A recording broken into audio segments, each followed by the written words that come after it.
Ils avaient développé, grâce entre autres à la firme Junkers, de Hugo Junkers, ils avaient développé des technologies, c'est comme ça qu'on dit aujourd'hui, des techniques, on disait à l'époque.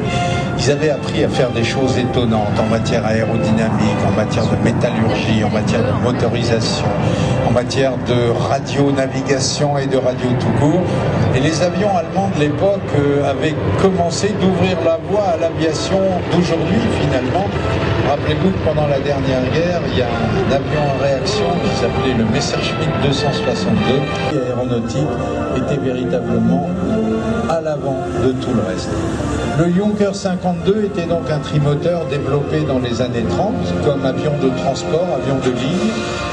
Et imaginez-vous, en 1935-36 par exemple, vous habitez à Berlin et vos affaires vous appellent par exemple à Shanghai.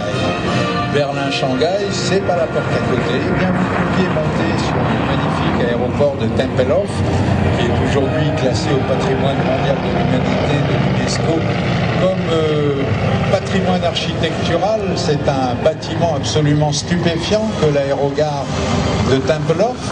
Et là, sous cette espèce d'énorme voûte en béton armé qui pouvait abriter des dizaines d'avions, eh bien